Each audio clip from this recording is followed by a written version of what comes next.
दोस्तों, कार्तिक मास के कृष्ण पक्ष की चतुर्दशी को महिलाओं के द्वारा अपने पति की लंबी आयु के लिए व्रत किया जाता है, जिसे करवा चौथ कहते हैं। करवा चौथ के दिन शिव परिवार यानी कि महादेव, माता पार्वती, गणेश जी और कार्तिकेय भगवान की मूर्ति या तस्वीर के सामने बैठकर संपूर्ण पूजा विधि विधान के द्वारा पूजा अर्चना करके इस व्रत को संपूर्ण किया जाता है और चंद्र उदय होने के बाद चंद्रमा को अर्घ देकर इस व्रत का संपूर्ण पालन किया जाता है। ऐसा करने से जीवन में पति का साथ सदा ही बना रहता है और जीवन में सौभाग्य की प्राप्ति होती है और जीवन में सुख शांति बनी रहती है। करवा चौथ के दिन संपूर्ण देश भर में सुहागिन महिलाएं करवा चौथ का व्रत रखती हैं।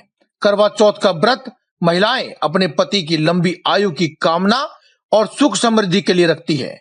यह दिन सुहागिन महिलाओं के लिए बहुत ही खास होता है। इस दिन सूर्य उदय से पहले महिलाएं सरगी खाती हैं और सूर्य उदय के बाद से चंद्रोदय तक पति की लंबी आयु के लिए निर्जला व्रत का पालन करती हैं। शाम के समय करवा चौथ की कथा पढ़ी जाती है और पूजा की जाती है। रात के समय चंद्रोदय से पहले गणेश जी, भगवान शिव, माता पार्वती की पूजा की जाती है। चंद्रमा के दर्शन के बाद चंद्र को अर्घ दिया जाता है और पूजा करके पति के हाथों से महिलाएं जल ग्रहण करती हैं। ये व्रत नियमों को लेकर काफी कठिन माना जाता है। ज्योतिष शास्त्र की माने तो पूरे 5 साल के बाद एक बार फिर से इस करवा चौथ पर शुभ संयोग बन रहा है। करवा चौथ पर इस बार रोहिणी नक्षत्र में पूजन होगा, साथ ही सूर्यदेव की भी शुभ दृष्टि पड़ रही है। इसी कारण से व्रत रहने वाली महिलाओं को इसका पूर्ण फल प्राप्त होगा। कहते हैं करवा चौथ का व्रत बहुत ही सावधानी और नियम के साथ किया जाता है। आइए जानते हैं व्रत के दिन आपको उन कौन सी बातों का ध्यान रखना चाहिए ताकि आपका व्रत पूर्ण हो सके और भूल कर भी गलती ना हो सके। दोस्तों, शास्त्रों की माने तो व्रत की शुरुआत सूर्योदय के साथ ही हो जाती है।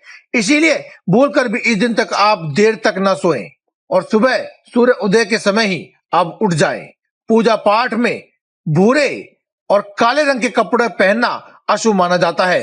हो सके तो करवा चौथ के दिन आप लाल रंग के कपड़े पहने या फिर आपके शादी के समय जो लाल रंग का जोड़ा पहना था या फिर जो चुनरी डाली थी उस चुन्नी को आप अवश्य ओढ़ें, क्योंकि लाल रंग प्यार का प्रतीक है और शुभता का भी प्रतीक है और पति पत्नी के इस प्रेम के प्रतीक करवा चौथ के व्रत में लाल रंग आपसी प्रेम को और भी बढ़ाता है। इस पवित्र दिन ना तो खुद सोएं और ना ही किसी को सोए व्यक्ति को जगाएं।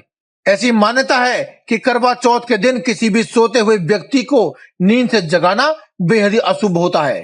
करवा चौथ पर सास के द्वारा दी गई सरगी शुभ मानी जाती है।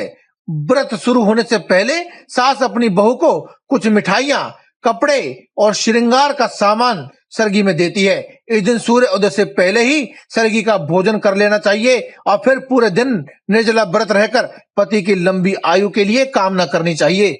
इस दिन व्रत करने वाली महिलाओं को अपनी भाषा पर खास तौर से नियंत्रण रखना चाहिए। महिलाओं को करवा चौथ के दिन घर में किसी भी बड़े का अपमान नहीं करना चाहिए, साथ ही पति के साथ भी प्रेम के साथ रहना चाहिए। शास्त्रों में बताया गया है कि करवा चौथ के व्रत के दिन पति पत्नी को आपस में झगड़ा बिल्कुल भी नहीं करना चाहिए। कहते हैं कि झगड़ा करने से आपको इस व्रत का फल प्राप्त नहीं होता है। साथ ही अखंड सौभाग्यवती का जो आशीर्वाद आपको माता पार्वती से मिलना था वह भी मिलने से आप वंचित रह जाते हैं। कहते हैं कि इस दिन सफेद चीजों का दान भूल कर भी नहीं करना चाहिए, जैसे कि सफेद कपड़े, सफेद मिठाई, दूध, चावल, दही आदि भूल करके भी किसी को नहीं देने चाहिए। तो दोस्तों, ये थी वो चीजें जिनसे आपको बचना चाहिए। आज की इस वीडियो में केवल इतना ही। कल फिर आपसे मुलाकात होगी एक और नई वीडियो के साथ। तब तक के लिए दे में इजाजत। धन्यवाद। कमेंट बॉक्स में लिखना ना भूलें। जय माता दी।